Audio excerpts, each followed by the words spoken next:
Hello everyone, it's Open House Thursday on Your View. Welcome to the show. I am Moriah Afolabi Brown. As always, I have the ladies with me. Hello, White K. Hello, Moriah. Hello, Nema. Good morning. How you doing? I love this color, the brown and white. Thank It's really you. nice. I hope I don't get into trouble for wearing white. No, the background is fine. It's me that gets in trouble because my background is white. How you doing, White K? I'm not too bad. We're all in the COVID mood. Yeah. You know, hopefully the economy will... I'm happy. One thing I need to say, I'm happy that the ministers and the commissioner of health are going to traditional medicine. They're looking into it. Madagascar have found their own. Yes. Senegal have gone to go and buy from Madagascar. So our economy is bad. Yeah, let's use this one too. Yeah. And I also happy something. I also happy when I read it in the papers where they're now partnering with research institutions in Nigeria to see if they can get a homegrown solution to this. And I will be happy to. It's a step in the right direction. Yeah, right. There is only one place to go. Up or two places, up or down. We are hoping we will go up. And we will pass. Fantastic. But you are good, yeah. Are you doing any Zoom parties, Zoom meetings? You know, people are doing Zoom parties now. No. I Zoom party calls. They're all having online meetings and all that. Zoom. So you just go home and just chill. I've had Zoom meetings, but not parties. Not parties. Somebody had the birthday party on Zoom. So everybody, in your various places, you take a glass of champagne, you know, and you just have it just takes, you cook your own food, and we're all there eating together, and there's music, and outside the music, you're going to... Oh, you attended this one? I heard of one. I didn't attend, but I heard of one. So one song... Because I will know that we are jobless. I will know. I didn't attend. I heard of one. Somebody had a birthday party. So right now, they play the music, and everybody just dancing, and then eating, and just... Actually, you'll be surprised. These things and life has changed. I'm not ready to go that way. I am not ready to go that way. I beg. I'm a human being, and I must interact with other human beings. This one is machine. I beg. Anyways, you're old school, Ike. I didn't I will remain old school. How you doing? I'm fine. My community, we lost an elder on Tuesday afternoon, and he's not from COVID certainly because he was as healthy as he can be till that morning. He even fasted. Alhaji Adesoko. When I married into that community, those were one of the elders I thought, you know, they would be very strict, old school. He's always treated me like a child, like checks on me, the wife as well. I just felt really, really touched. I kept thinking about it till I got here this morning. So no, you now have a situation and you don't have truthful elders who can intervene anymore in that community, because I look around and I really can't see. Apart from him, he's always been. When you say you marry into a community, what does that mean? And when you marry, all the neighbors of your in-laws and your friends, they're all your boboko. So that's why I address all of them. If anybody, call me, you're coming. Because they all attended my wedding. If you see the crowd. You're an African woman. So I inherited everybody as I married. Interesting. Yes, and they inherited me as a child as well. I've always loved it. Good to know that. But may I still rest in peace. And it is a privilege to die. Zahar, right? Yeah, him also. To die within the Ramadan, that's also a blessing. Yes. It's also a blessing. And he took his fast that morning. He listened to the president's speech the evening before, and he even analyzed with everybody and discussed. And then that morning, just a complaint of headache, and before we got to the hospital. It was a heart attack, maybe. Oh, well, so it's Thursday. We have a lot of gisting. We actually wanted to have the governor of Kaduna State had planned to be with Kano. Was supposed to be our guest today. We're really ready for him, you know, but he just called us this morning that he has to postpone, which is fine. Hey, but would still like to speak with him at some point. In a way, it's good because we might enter trouble. No, we don't enter trouble. Okay. Because he's ready for our questions. He's not running away. He just had to postpone it. But let's go on a break. When we come back, we'll go through the front pages of the newspaper. Stay with us. We'll be right back.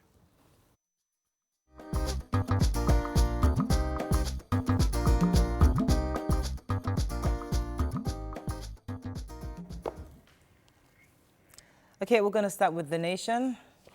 Banks, firms, government offices free to reopen for business. Social distance in Lagos bans Okada. Customs blocks trucks returning Oyo rice. Governors, interstate movement ban not effective. Shareholders applaud UBA's performance, and Zenith Bank makes over 166 billion naira in first quarter. Right. So let's start with, I wanted to start with this Oyo. Yes, so, You read the story? yes, so the delegates from Oyo government were supposed to take back the 1,000 plus trucks, 1,800 trucks of 1,800 bags of rice back to the customs because they had complained that the rice that was given to them as palliatives was infected rice. And the custom refused to allow them into the premises to drop their load. According to an undisclosed custom officer, he said that they had not been given any directive to receive, so which was why they locked them out and refused to receive. So the trucks are packed in front of customs office in Oyo State right now, nobody to receive. And then there's been a back and forth with the minister. Minister is saying that, yes, she's saying that they actually have a document saying that the rice was approved and was validated by NAFDAC and Customs. NAFDAC is insisting that they only saw the rice from Idiroko. And that was the one that went to Lagos, I believe. And they can't verify the one that went to Oyo State and all that. So there's been a back and forth. But either way, Customs have refused to accept rice from Oyo State government. Is there any other story in the nation? Let's move on then. Punch. Federal government directs banks, government offices, firms to reopen on Monday. Lockdown, 65 arrested in Lagos hotel at birthday party, imagine. Customs rejects, okay, we talked about that already. Let's find another story. Sanwo-Olu suspends Okada Lagos test 1.5 million households.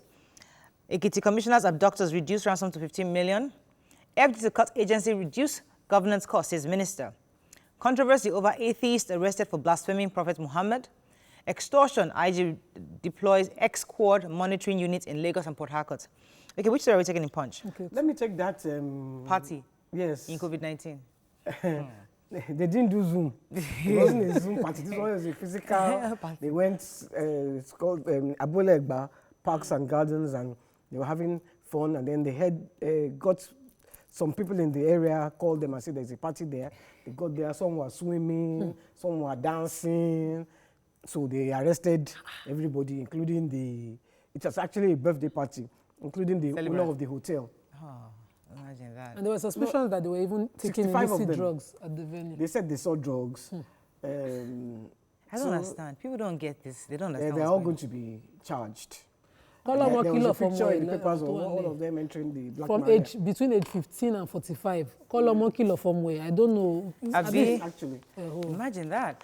Did you take the story about the atheist? I had that story. Yes, I read the story. So a group of people in Kaduna had petitioned the police about inciting comment by somebody who converted from Islam and he became atheist. He's also, on his Facebook post, constantly attacked the prophet and attacked even Christianity. That's the general overseer of the synagogue, constantly in his post, which was referred to in the article.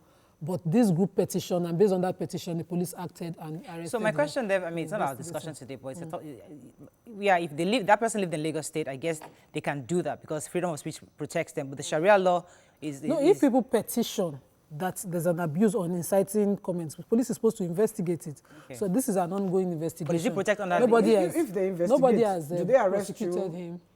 I think part of arrest. Some investigations lead to arrest. Yeah. So you go there, go with your lawyers. If he's entitled to bail. Okay, let's move on because this is not our talking about it. But it's an interesting conversation to have. We're not talking about major headline, the shutdown. Do we take it now? Let's take that major headline. Yeah. Oh, yeah, go ahead. No, I didn't read the punch. The fact that federal government directs banks and government offices, firms to reopen by Monday. Let's take it in Sun. Okay. Offices, free movement, banks resume on Monday. COVID-19 vaccine ready by September. COVID-19, Sokoto, Delta records deaths, Ebonyi confirms new case. NDDC sends key officials on compulsory leave as forensic audit begins. And Lagos announces total Okada ban, 6 hours business operation. So should we start with the federal government? Federal government actually, Lagos State actually has given us a breakdown. Generally of, I know you mentioned it on Tuesday that yes, the federal government has told us what they want us to do. However, we need somebody to define what is what. I think Lagos State was able to break it down, part of which is the fact that Okada has been banned. For the Marwa, the Keke Napep, it's just 2 passengers maximum. And for those who are going on logistics, for the Okadas can only have 2 passengers. Downforce, if you can take 10 passengers, you now take 6. Right. 60%. across board, companies and now. So we still need somebody to come and discuss that with us because 60% of staff. Very laudable outline for Lagos State, but I fear again enforcement because enforcement is seriously lacking. But the NURT too they should try and meet them halfway. They're a strong group. People have, government has always respected them. They've always negotiated with them over time. Imagine that the NURT compelled all their bosses to have sanitizer dispensers, or maybe the conductor carries one where before passengers board, they dispense. They were compelled their drivers to also, or they themselves invest some conductors in in distributing face masks. I see them. I saw. Every passenger now. Passing the driver and the conductor I saw yesterday. Gloves and all that on the should be face mask. distributed among them. They're kind of dirty though. Go ahead, Mike. Yeah, they're supposed to. Banks have to close by 3 so they can get to meet the. Even most companies from 9 a.m. to 3. Yeah. Most companies. So. Okay, I was going to take another story in Daily Sun. The vaccine. Pfizer. Schools, everything. You have to tell them schools remain closed. I'll come back to it. Churches remain People need the closed. open school. No child is That's going what to you school remember. hours. No. Schools remain closed, yes. Religious schools remain closed. Churches. So no that parties. It's not that school will open on Monday because No. they say, so I have to tell them now. We There's take no their school. child, but this homeschooling thing is. Let me a lot quickly of take the Pfizer story. Pfizer, amongst other pharmaceutical companies across the world, are coming up with a vaccine. So they're saying that we should get something by 4. We know Germany is working on something. We know the United Kingdom is working on something. The US, which is Pfizer, also is helping us. So we might be getting something by September. And when we hear Pfizer, we're always scared because of Pfizer and vaccine. Because Federal government should because not of forget. the history of Nigeria and Pfizer. However, we'll keep saying They should not monitoring even that. allow But we are from more that kind. concerned about the vaccines we can find locally, and hopefully we can work on that. Exactly. Yeah. It's what we And can we have provide plenty. here. It doesn't have to be vaccine. It can be a drink. Drink this when COVID comes, it will just sweep over your body. That's Okay, what we want. moving on to Vanguard. COVID-19 economy reopens over 6 weeks. Sanwo-Olu suspends Okada operations in Lagos. Federal government 750,000 jobs. I'll quit Buhari's government if politicians hijack process, says Keyamo. Headsmen operate from 30 camps in Delta, Forest, and BUA releases funds to support various COVID-19 interventions. I wanted to take I think I tried to take the Keyamo story, and I thought it was interesting. The Keyamo is a minister For state, for labor. for labor, and he was saying, I'm trying to get his quote. He said that he will engage. I'm trying to find his quote here, but I can't get his quote. But the point he was trying to make was that there are certain states that are going to benefit from this 750,000 jobs to be allocated from the government. And these jobs are going to be, some of these jobs are going to be, I think it's riggers, they're going to be plumbers, quite a few jobs to be created. He's saying that he's going to quit the government if these allocations are hijacked by politicians, because you know how politicians always take these jobs for their own constituents. He's going to ensure that I think it was 6 states, a few states that were listed among states that are supposed to benefit from these jobs, and he's going to ensure that it has to go to the right people. So Amelia, He should just quit already. Sorry? Because they always the right people. So Amelia, he should just quit already. Sorry? Because they always He should quit already. He should just quit already.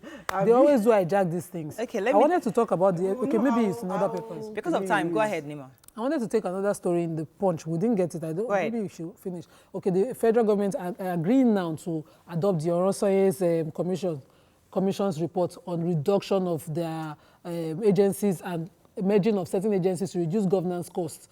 That committee was set up by Jonathan at the time when we were criticizing the cost of running governance in Nigeria. And the report of that committee had never been adopted, but the Minister for Budget and Planning, Finance, Budget and Planning, is now agreeing that the federal government the president had directed that they look into adopting that commission's report now to see how they will reduce, the cost of governance now. I'm hoping that COVID comes with its blessings and that this one is truly, truly sincerely done. Okay, let's final paper. Daily Trust FG reopens on Monday. Experts reports confirms Daily Trust story on Kano deaths, and FG disburses 43.4 billion naira to 24 states under World Bank assisted program.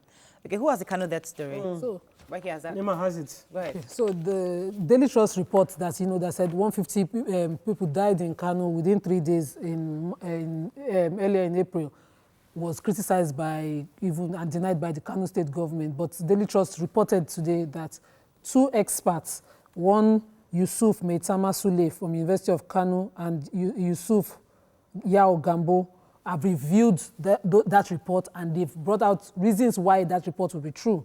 They interviewed people on the streets and people that are aware of the number of deaths, and the 3 cemeteries used were 96% of Kano indigents. They also went and did a report on how recent this death toll is, and they confirmed that 41 of these happened within a week. And a lot of other people too are also aware of that. And the period of illness is between 11 to 21 days. At least 3% of them, 11% lasted for more than 3 weeks. And all symptoms, almost all the deaths had feverish conditions before death. So they likened it to, of course, symptoms of COVID, and all Kano state government can do, because they could not carry out proper autopsy. So this is an independent report. Yes, a report. We're still waiting for the state's Ministry of Health reports. So that's the one that we can actually. That's the one that will let us know if there is transparency. That one that is almost impossible we'll now. Unfortunately, we have to wrap up on papers. When we come back, we get a few updates on COVID-19. Stay with us. We'll be right back.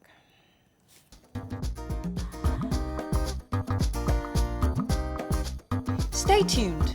Your View will be right back.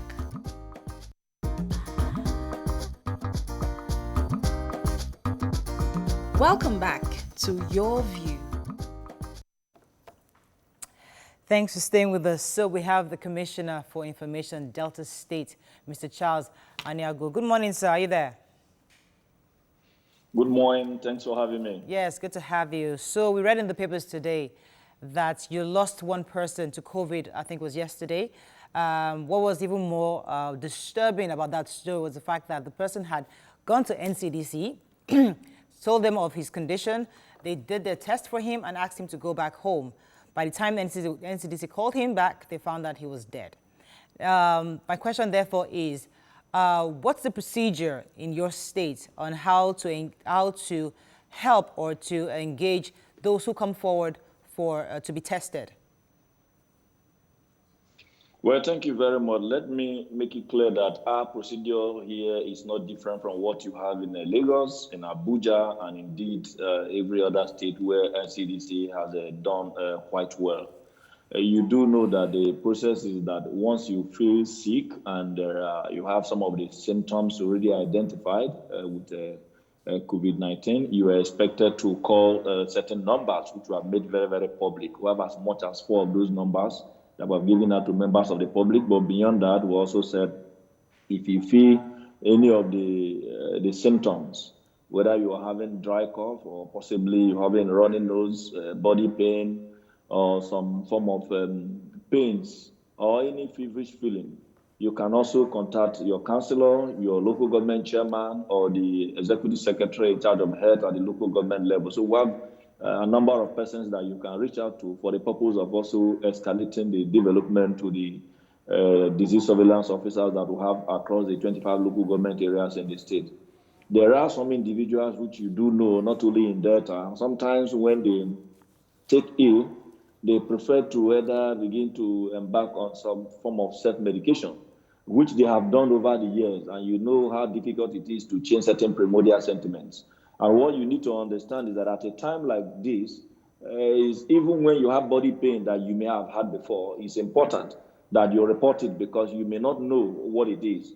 Those who are in the medical profession have made it very clear that COVID-19 being novel and new, that it comes with different forms of symptoms, that the symptoms are not unique across individuals. Some persons are even asymptomatic, and in which case they may not be showing any of the signs, but yet they are positive when tested. Right. So the fact is that the person reported late and obviously has some underlying ailments or some form of what you may call some comorbidity. Have you started, I'm sure you started contact tracing to know who he's been with, and to know if indeed he has had contact with somebody who traveled, or this is a communal transfer.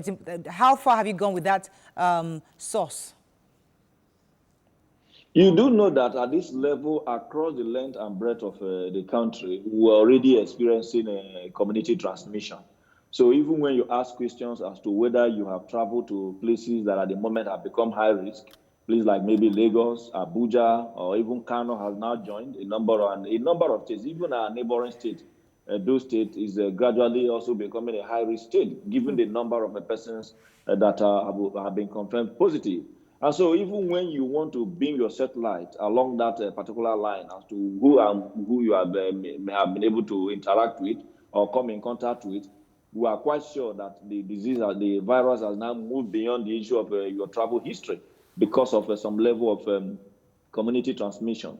But in any case, we have also embarked on a series of surveillance, tracing of contacts, and then we have a number of them in our surveillance. Some of them have been let go because 14 days incubation period for the virus to have manifested have been elapsed, and as such, those persons are allowed to also proceed with their personal businesses. But in the course of that, we ask individuals that are traced to anybody that has been confirmed positive at this level, because the capacity to continue to do door-to-door testing is not yet here with us, not only in Delta, but even across the country. And so you ask them to self-isolate while we monitor them on daily basis. We have deployed a number of vehicles for the purpose of contact tracing, and that will continue to do. We plead with our people that whenever you fall ill or feel any sign that is not usual with your body at a time like this, it's not the one that you need to just rush to a pharmacy store and just begin to buy drugs. Okay, all right, let me get a few more questions for you. Are you receiving funding from the federal government? Or have you received any funding from the federal government? At the moment, apart from the support we are getting in terms of personnel from the NCDC, I'm not aware that we have received any funds at this moment. But we do hope that the federal government will come in. Even the palliative that came, we still have some challenge with some of the products, that is in terms of the three trucks of rice. But we do hope that the federal government is working out the modalities to reach out to not only Delta, but a number of other states. Oh, do you have weevils in your rice too? Do you have weevils in your rice too? Pardon? Do you have weevils in your rice? You said what? Or your state government had complained that they had weevils in their own rice. Are you saying you have the same issue in your state? I think the audio is not actually coming clear. Okay, is your rice clean? Is your rice clean? Okay, if we have issues with the rice? Yes. Yes, we do. We do with some of the bags. And obviously, when we treat it, maybe some of them because of the way they were stored. And we are also very, very careful. And that's why we also want to take advantage of NAFDAC. Whatever that comes in, they should be able to certify that it's good enough so that whatever gift anybody is giving us, not only the federal government, we ensure that it's something that our people can consume. But let me also inform you that we have also discharged 2 of our 7 active cases. The 2 that we lost actually died even before their results came out positive. So it's not as if they died in a facility per se, because they showed up late. That's one.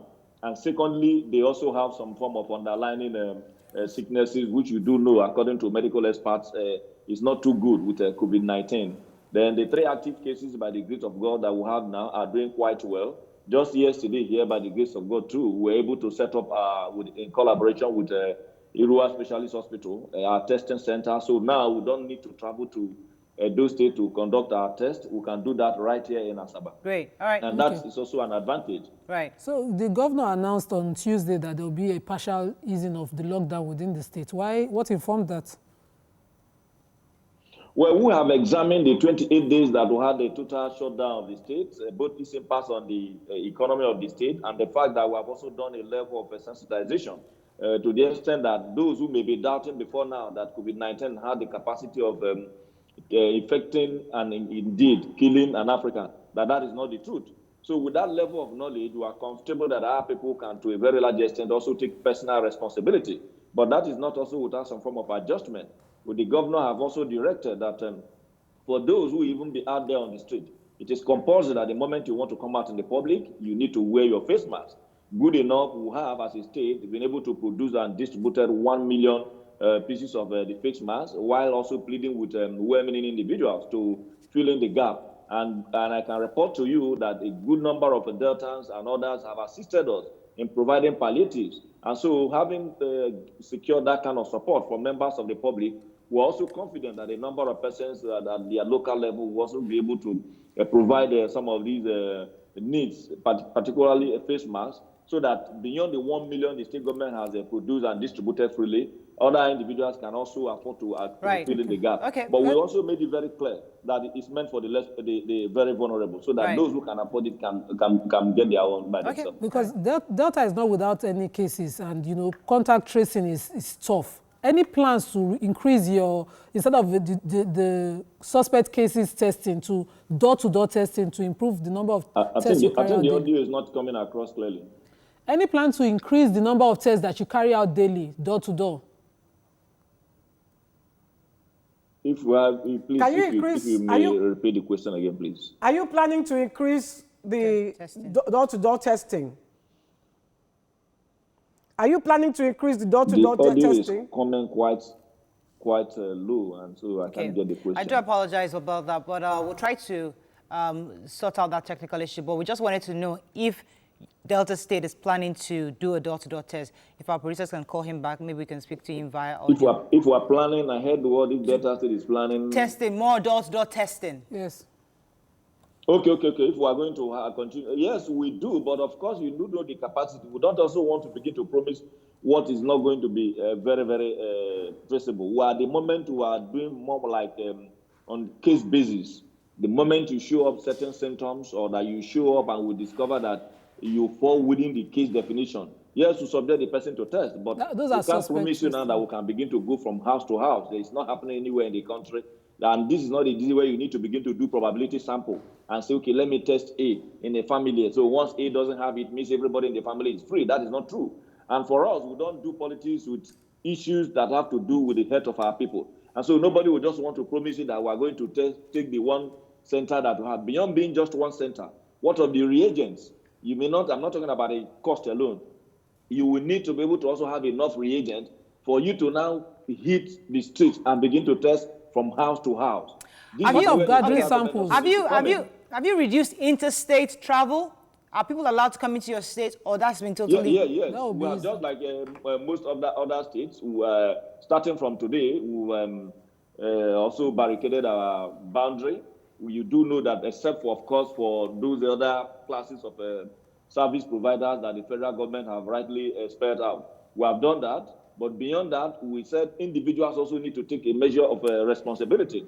We have also instructed the security agencies to enforce the directives that the federal government gave, in addition to the other directives that we have here at the state. We have made it very, very clear. Today, we are meeting with the religious bodies sometime this morning to also let them know and discuss with them the way forward with respect to religious gatherings. Okay, we have to wrap up. The number of other gatherings are, for the moment, prohibited, right? Because we do believe that such gatherings have the capacity of escalating the spread of the virus, and we just do hope that our numbers don't spike.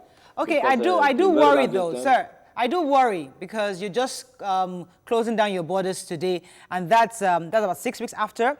And that before now we have our borders closed. I'm only saying reinforcement of the new directives. Right. Since the 28th of March, we have our borders closed. Okay, just checking. All right, thank you so so much. For more than 1 month, we have had our borders closed. Great. Thank you for checking in with us this morning. Appreciate it. We've been speaking with the Commissioner for Information, Delta State, Mr. Charles Aniogu. Let's go on a break. We'll be right back.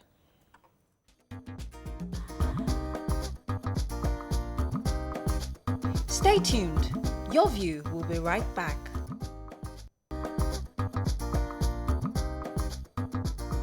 Welcome back to Your View.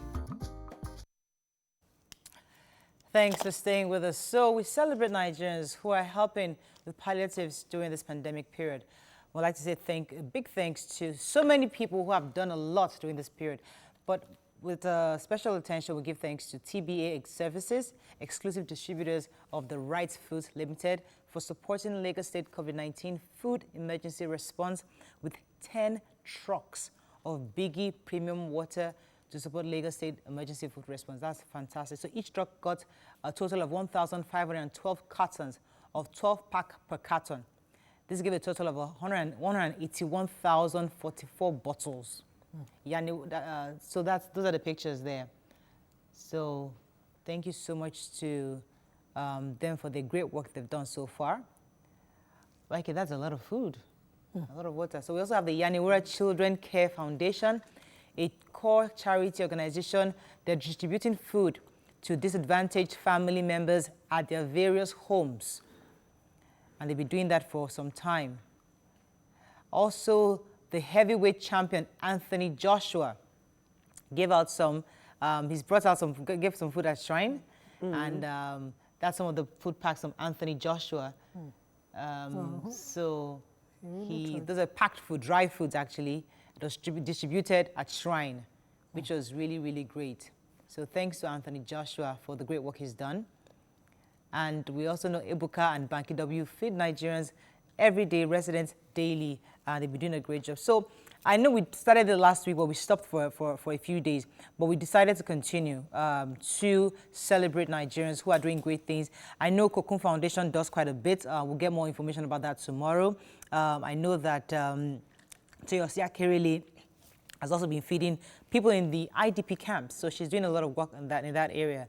So we will get more lists of people. And I know the RCCG, a few people have come to me from RCCG. Those who are also doing and would like to be anonymous and not disclose their persons, we appreciate them as Many of these guys do not ask us to do this. We just go online and find them. So they don't even know we're mentioning their names on TV. But the idea is just to get people who are giving back. And please, if you know somebody giving back, do let us know. I know we had stopped it for a while, but then we've decided to continue to celebrate Nigerians who are doing great things, because it is important to see that the government is not alone in this. Nigerians, we can be very, very compassionate people, and we see the people are putting money together every single day to cook daily to help people. So, YK, I know Anthony Joshua sent food to Shrine. How was that distributed? We just gave it to the people in the area. Wow. So, you know. They didn't know it was from Anthony Joshua, they thought it was from you. It's on the bags. It's his okay. picture, and if you watch the videos, I think he posted the videos because my brother sent them to him online.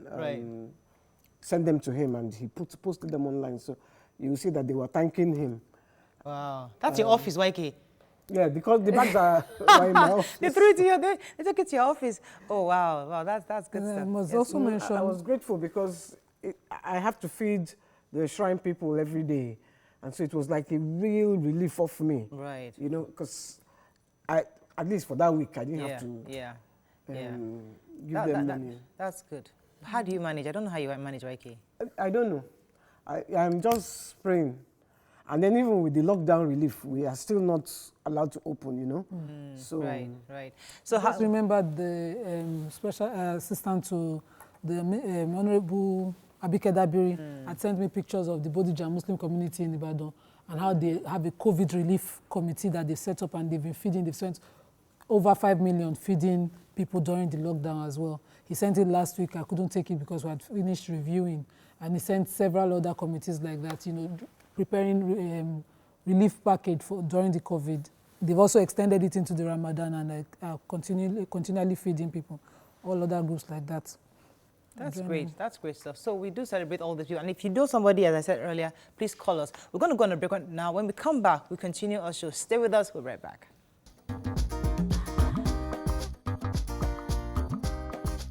Stay tuned. Your View will be right back.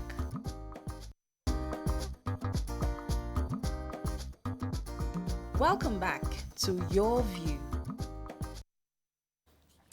Thanks for staying with us. So as a result of this compulsory stay-at-home policy, some parents are beginning to lose their cool with their children. We recently bumped into a story online about a parent asking for suggestions on how best to punish their children. He, however, restrained himself from beating them. Now, you can call us on 070-806-6804. You can also tweet us at TVC Connect. Please hashtag YourVTVC so we can read your tweet. We understood, I could relate to this person, but I don't think mine is as bad as this parent. But how do you discipline children in this period? I think you have to emphasize what the children are doing.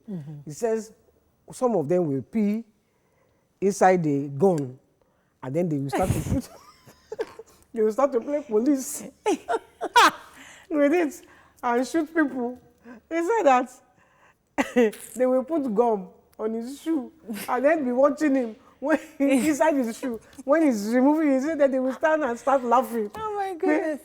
All the neighbors don't like the children again. There you go, he hates them. His own children. But you see, for me, when I read that story, it's just a reminder that you haven't been spending time with these children. I mean, now you're forced to, because if you know these kids, you'd have been able to correct some of those behaviors earlier in age. Because right now, it's difficult. I mean, I got a report. Somebody said that these are our online schooling that they're doing. Some parents, some parents, they actually restrict their kids from going online, without parental guidance. But now with the online school, they allow the kids to all be online. So one parent found that his child minimized the teacher's screen, went and started searching some adult content sites. So the mother thinks that he's watching and he's talking to his teacher, not knowing that he has minimized, you only hear the audio, but he has minimized the teacher. He's watching something else. So how do you discipline these kind of kids? I mean, we have to open our phone lines. Me that I can flog children, even me, I have learned to control myself. Just yesterday, because I am the school teacher now, I was taking them for classes and I have to use the same device for both of them because that's where data is. And as I was done with the elder one, I released that to go on her break while I was doing the younger one. And then that guy just packed. Said, I want to sleep. Mommy, I want to sleep. I'm tired. Then he will yawn. I was like, I brought out a cane to scare him. I made him write a few numbers. Right. And then I continued. The next thing, I just noticed I dozed off. The boy had slept off. And Madame was peeping. I saw her peeping on me. I said, what is she up to? When I got to the room, she was not on her education channel. She had found a way to switch it in between fast. So the moment she saw me at the door, the remote was in her hand and she was shaking. I was like, my own child. She was like, I'm watching 317. I was like, eh? So wait. And then I they used the rewind to find out how many hours she'd been on that channel. All the time I was dozing and teaching the brother. She was watching sports and the Kinecom movie on that channel. And that's the channel that we did not lock. I thought the content was safe. But talking about people losing control, I mean, for me, I would have thought that this would have been a better time for you to actually have proper conversations with your children. Because for those of us that are present, we've seen this kid, so we've been disciplining them for a while. But now that we are closer to them, I'm seeing more things I need to handle. But for somebody like that parent, obviously he hasn't been around. No, I disagree. I totally disagree. Let me tell you why. You are all in an enclosed space for hours on end. This is not normal. This way of our new living is not a normal way of living. Right. You are going to school. Even if you are not in school, if you're on holiday, you can still go out and play with your friends. You can go to wherever to eat, go to the cinema. So children, now all that energy, they are now using it. The energy they would have used to go and burn out at school, they are using it. Okay, but I disagree. Let me finish. They are using all that energy at home. You are not even allowed to go for walks, really. If you are doing the lockdown seriously, you are not even allowed to go. So these children are in the house and they are using all their, because energy. This guy says that if he locks them in the room, they start shouting competition. Right. Let me take this call from Big Patient. Holding for a while. Oh, I think I lost that call. Yes. So they start a shouting competition. They can shout for 4 hours straight. But you know why, Kate? My daughter told me yesterday, Mommy, you're getting very mean. And I could understand why. Keep quiet. I don't hear it. I get really, really touchy these days. It's because they're continuously shouting and screaming around the house. Let's go outside in the compound. They will be screaming, waking up the neighbors. We took them out last night for exercise. And we try to go late in the evening, so at least, just take a stroll. No, they were screaming on top. In fact, it was as if we let out a bunch of bees. They ran everywhere, running. My daughter ran further down. And I'm wondering, what is wrong with this child? The reality is that when they come out, it's just like when you release your chicks. Now, sorry to compare to animals, but when you release your chicks in the morning, the first thing they do is fly and stretch out. Right, so I personally always tell my husband, let them scream that scream. Let them exhaust that energy. If that man had been an attentive parent, he would not be surprised. You must have a structure. In my neighborhood, I make sure my children do at least 2 hours of play every day, no matter how school is. So they will go out to their mother's place, they will do that 2 hours of play and then come back to me every single day. So now that we're on lockdown, they go and bike. Just ride your bikes. The younger one, just give them some form of exercise daily. And you won't be surprised. We have not advised him, Onima. No, These children need beating. This one needs Mm-mm. beating.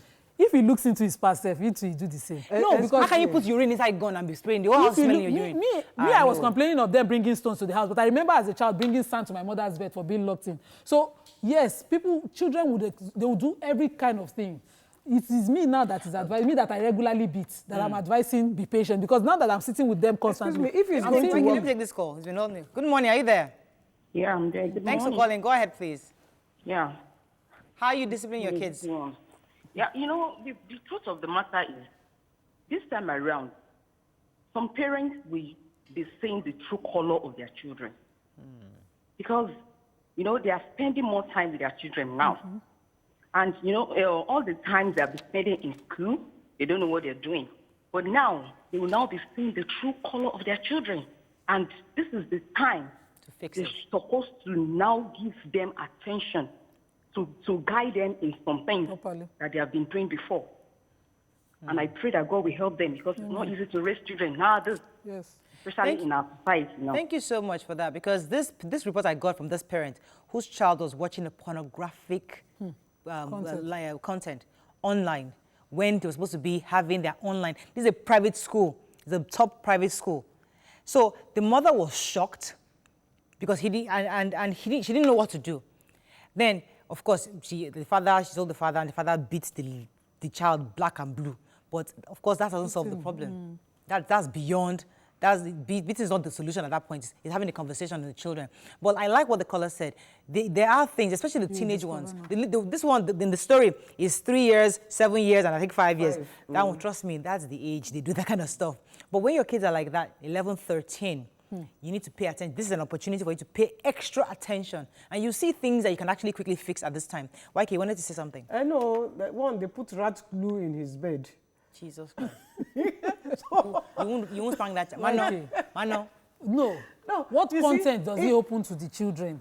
What do they see? Because my younger child likes to watch, he's almost a TV addict now. I'm trying to bend that.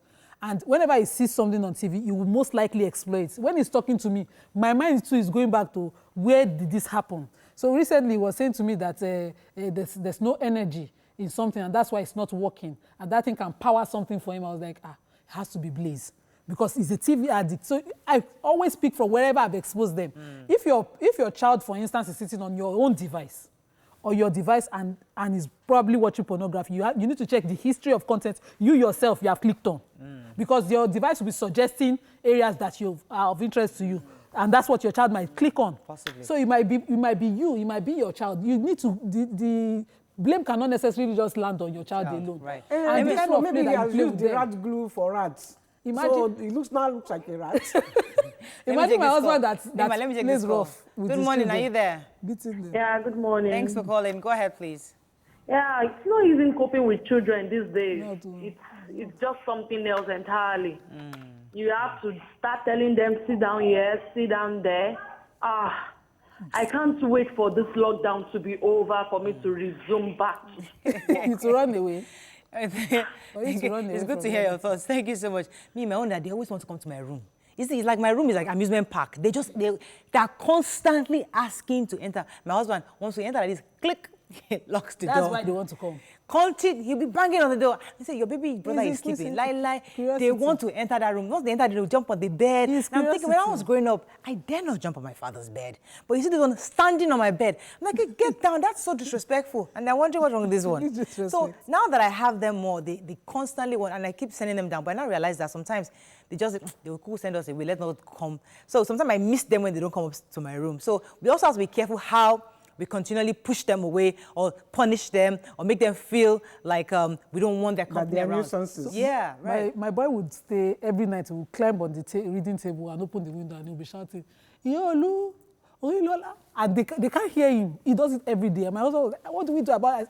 But that's the life the boy knows. And we are locking him now. He can hardly see these people.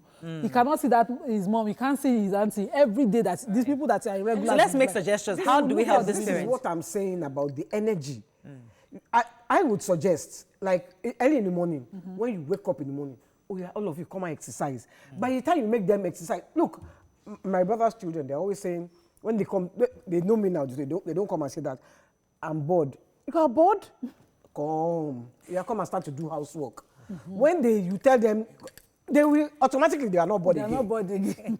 So, you need energy, you come and start exercising. By the time you exercise 1 hour, I'm telling you, when you can sit down, you just sit down in front of the TV. I think we had a caller a few weeks ago that told us that we should put a structure, let them have a structure Exactly. in the house. So when you do that, the kids will be less likely to become nuisance for you, because when they have things to do in the mornings, like you said, exercise, house chores, the time for doing to school, time for TV, time for movie. I think I have another call. Good morning, are you there?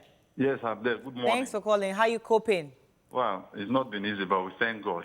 Right. Two things. The thing is that for children, it's not been easy anyway. You see different types, you see different things you've not seen or you've not expected. But on the online teaching, I only wonder about the less privileged children, those in the slums and all of that. How would they cope that they don't have this online opportunity? So I heard the governor in his post about education that the online teaching should go on. So I begin to wonder, how do they make such provision for those that are not able to do that? The government has been very vague, and I don't want to speak for the government. They've been vague in telling us if categorically what you're doing online is third term. Some schools are carrying out third term, others are just keeping their children busy. So we don't know for sure if third term is ongoing, because I know that the federal government has said close schools, some state government has said no, schools are shut down. So we don't know categorically. Some schools are not doing third term, others they're just actually taking classes generally. Others are. I'd like, please, if you, I want to talk about the rice issue that I've been making around. The fact is that NAFDAC said they've tested, the state government said they gave them bad rice. The fact is that we'll have these issues because NAFDAC cannot test all the bags. Yes. So they only take samples. And when they take samples from a trailer, maybe like 5 or 6 from different angles, then it's okay, it is good to go. Definitely you get bad ones. Virtually every state will have the bad ones. It's just for them to clear the air that this is possible to happen. If you have bad ones, I'm sorry, but we can't test everything. The ones that are good, you use them. So and people don't make so much case out of it because these things have been stockpiled for a long time. So we have bad ones, so they should understand that. Right. Thank you. A lot of factors that affect a bag of rice storage. So maybe resting it on the wall or putting it on the floor directly can affect. And you can have it infected by rodents as well. Maybe the kind of storage that they do. What is surprising me about customs with this rice matter, sorry to deviate, is they seized all this rice and they just kept it. Kept it for what now? So did they know that COVID was coming, that they were going to be distributing the rice about? Because I'm surprised that the rice, because this is months. After this happened, yes. The border shut down. But we see custom periodically, after storing what they've seized, destroy what they've seized. We've seen custom take, frozen foods to a particular point, and we're wondering why these bags of this large quantity being destroyed. So let's go back to the matter, because I know that we have a caller. Good morning, are you there? Hello? Oh, we lost that call. Let's go on a break. When we come back, we'll continue the conversation. Stay with us. We'll be right back.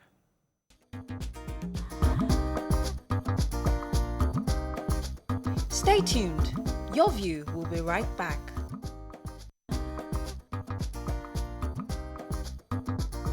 Welcome back to Your View. Okay, so another topic caught our attention on social media. A man wrote that he has been sleeping with his sister-in-law who lived with them and his wife during the lockdown. Because of this statement, most wives are now feeling that preventing their sisters from coming to stay at home is the best way to avoid such stories in their own. So do you agree with this thing that you don't allow your sister to come and live with you? Let's join the conversation. This tweet caught fire on social media, and we thought, hey, it sounds like a TVC Your View Touch Thursday topic, so we wanted to talk about it. Why wouldn't you allow your sister to come and stay in your house? You can call us on 070-806-68014. You can also tweet us at TVC Connect. Please hashtag YourViewTVC so you can read the tweet. All this drama about not allowing your sister to come and stay with your house, what's that about? I found it shocking when I read it. If you are married to a man with issues, with plenty issues, maybe you should be thinking of your way out rather than, destroying other family ties. Most women, the reality for most women is this. When I was in the university, back in days, I heard two members of non-academic staff having a conversation about how one impregnated his wife's younger sister and how the girl was threatening him. The matter no concern me, so I did not say anything, but I heard it and I found it shocking. And we were both in the same campus shuttle. And the man was looking at Kilo Shele. You know, I found it shocking, but this is the reality for most women. You will see women having to cover up their husbands when he's sleeping with their child rather than, you know, dealing with the issue of a man with a problem. If your sister can no longer come to your house, small, you don't lose family. In case you have problem with the man eventually, who is supposedly the stranger you married, where do you turn? Because you always need family. I don't understand the mentality where you don't know how to balance it. So if your sister is wayward, or she has an history, or a history of waka waka, you know her. Because you know your person, you know this one, you know this one. You can deal with them separately, but... The way I've always seen this issue is that, listen, somebody first, you're a man first, before you became a husband, before you became a son, before you became a brother. You are a woman, a person. You are your own person first. So for everybody that we interface with, we define them as who they are. Who is your sister? Who is your husband? Exactly. If you can define these people as persons, not as the fact that they're related to you or they're connected to you somehow. If their personalities are such that they're responsible people, then you have nothing to worry about. Yeah. But once you know that this man, as a human being, he's a type that he has those issues, then maybe you can then reconsider bringing him in contact with loved ones and that kind of stuff. No, you should not even manage him. Don't reconsider bringing him. As in, when you find yourself in a situation where you have to now give up family for some people can't even allow their mothers close to their husbands. Some people will judge their mothers. I have a story, and I'll come to the Wike. I know somebody, a family friend, that there were two sisters. There was nothing wrong. I mean, the sister, the younger sister, was just the fun, exciting, happy-go-jolly person. The wife, the older sister, was married to this guy. And nothing happened. It's just that the husband actually enjoyed the sister's company. He just enjoyed having that younger one around because that one was hip, always going to parties, knows what's going on. But the older sister felt slighted, like this one, you never gist with me like this. You don't party with me, because he would actually take the younger one to clubs and let's do stuff. But the older one started feeling really left out in the whole thing. But eventually, she called her sister, had a conversation with her, and had that conversation, and immediately everybody stayed in their own lanes. But some families have it difficult to have those kind of difficult conversations because people just feel like, are you saying that? What are you trying to insinuate? Are you trying to say that I want to sleep with you? Those are difficult conversations to have. But at what point does a woman feel the need to say, sister, stay away from my house? Why let me come to you at this point? Does it even make sense to you? No.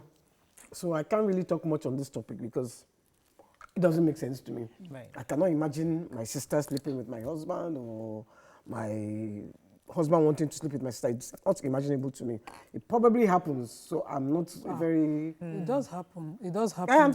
It happens, but it has never affected me, and I don't think it will ever affect me directly, so I can't really talk much about it. It does happen, but I think that whenever you have to review that relationship, that means you spotted the problem in your marriage. Because in your marriage, you have to have that confidence that your husband is not... I can understand where you tell your friends now, don't come close. But when you have to put family away from your spouse, there's a problem. Right. Because number one is that young girls out there should start to look for men who respect them and respect the people they descend from, that their lineage, the people that their family members. Your sister, the responsible men must know that line. If you cannot draw that line, I don't understand that marriage. Don't ever put your sister in a situation where you have to break that ties of kinship with her because of a man. Okay, so let me take this call from Bumi. We'll come back to that. Good morning, Bumi. Are you there? I'm here. Good Thanks morning. for calling. Go ahead, please. Okay, I'm a first-time caller. Welcome to the show, Bumi. Thank you. I appreciate all what you've been saying about children. Yeah. And how you want parents to handle their children. Right. Okay? It's good. I also like what Ajia said. You really have to do something to cutting the energy of these children. Like what I do at home, when my children want to work, they waste water, yes, but allow them. When they're done washing the plate, they say they want to wash for me. They will be exhausted. And all they have to do is sit down in front of the TV and then sleep off. But that's by the way. What I actually want to say is, have you thought of some schools are actually going to start the third-term topics online by May 4th. I've got a message from my children's school that we're going to start third-term topics by 1st of May. Now, my concern is, I've got a message from the school asking us to share our own view that do we want to pay school fees for third term or not? Or how do we want the school to run the online topic for the school? Because teachers need to be paid their salaries too. So I just want your view too. What do you think? Should parents pay school fees for third term or hold on to it? Or should it be subsidized? Bumi, straight answer. Is the online schooling, is it a service? Is it? Is it a service that the school is rendering to parents? Is the service that the school is rendering to the parents? It should be valued. It should be valued. Yeah, but you see, like, I get the point. Thank you so much, Buki, for that point. It is a hot topic. And the reason why we haven't discussed is because we haven't really gotten a categorical statement from either parties, either from the school or from the government and all that. But thank you for bringing us there. And I think I'd like to mention a few things. A parent sent something to someone saying that when they were paying for school fees, when you're asking me to pay what I pay for school fees, I'm paying for school materials, classroom learning, bonding with friends at school, school discipline and relationship building, teacher and child connection, extracurricular activities, access to school resources like library, science lab, art, music, overhead expensive internet, generator, electricity, CCTV servicing, seaway water, school feeding, direct cost payment to teachers, indirect cost payment to non-teaching staff. And there's so many other items these parents put together. This is what they are paying if they pay the school. So how do you now charge me as a parent when I'm paying for my electricity, I'm paying for internet, I'm paying for extra devices, my time that I'm using to do my office work, I have to deviate and teach my child. So these are services I used to pay you. So now it now brings us to the conversation of what am I paying you? I mean, are you asking for 100%? Are you asking for 50%? Are you asking for 80%? When you now determine the percentage, how did you arrive at that percentage? So this is a conversation that is very difficult to have. And I think the government is asking that parents and schools to have this conversation and have an agreement. However, if you think about the public schools or the low-cost private schools that can't afford online, so we are saying we have to pay for teachers, but the truth is that parents too must pay for devices. You're paying, there's a lot of things you're also paying for in the house. I think your time too, you're paying. I think what should be done is a percentage of the school fees that should be paid. Yes. They can't pay the full. How do you arrive at that percentage, YK? Excuse me, you can't pay the full amount. Certainly. You will now, okay, what you are, these are the overheads you have now. You are paying teachers. The parents who are paying for online internet and all that. So you will now come discuss with the parents, these are my overheads. Because if I'm renting a school, for instance, if I'm renting the building, I'm still going to be paying that rent, whether you bring your child to school or not. Or else, when the schools open, you will not have a school to go to. So I must still pay that rent. And you still pay the teachers who work on the materials. And you will still pay the teachers. But you won't pay the non-teaching staff because they're not around. The cleaners, the janitors, those ones. But even when the school fees bills are sent, they are all specified bills that you pay. For my school, for instance, let me take this call because Bimbo has taken us to this school conversation. Hello, are you there? Thanks for calling. Yeah, good morning. Morning. Go ahead, please. Yeah, I'm the first-time caller. Welcome to the show, sir. Yeah, God bless you. The issue of ladies, an in-law sleeping with the husband in the sister's home. I don't agree with it at all because the man in question did not force that girl to sleep with him. And if a man forced a lady to sleep with him, then the whole house should catch fire now. Yes. Even when you know for some. Hello? Oh, I think we lost that call. Okay, so going back to this issue, and I'd like to come to Nima on this matter because a lot of families, and I will bring it back to the school. I mean, it's a hot topic, but we wanted to get more details before we now make a conversation on your view. But now that one of our old callers had mentioned it, we'll just touch on it a bit. Nima, in your view, some people are proposing that what we should be doing right now should be online learning, engaging the kids, not third term. That what we need to do is that whatever time we start third term, maybe maybe during summer period, maybe June, July, August, or around that period. That's when third term starts properly. Now, some private school owners, private school parents are complaining because their kids have to graduate, they need to go to England, they need to go to the US, they have to, there's that part of it. But what of the public schools? They don't have that access. So what's going to happen? The gap would widen. That gap is going to widen. So your private school children went to school online, public school at home. So when you now start, how are you going to ask the private school to pause their term while the public schools catch up? What exactly? So that's a bigger problem. Schools for Lagos, for instance, I think now. the Ministry of Education, right, they are going to have to find a way, because I know that they started something on the radio. Yes. And on TV. For children. Yes. So either they're going to intensify that, right, and maybe buy radio space or TV space. Oh yeah, these are for the. Now we now get to the problem of NEPA. Or how many families even have radio? YK? We are assuming.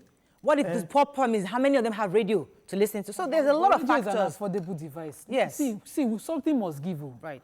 You cannot say you are in this situation and even the radio, because now you don't have a phone, and the radio that you can afford, you will not buy.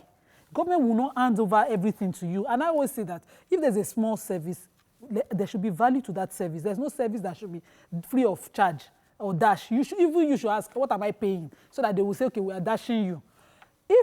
When we're in school, we pay for lunch, we pay for transportation, we pay for work materials, and we're at home, and somebody is preparing a material that they send to us to upload, and we don't think that they are doing any work, then if we had a business, we should not complain if people are taking advantage of us.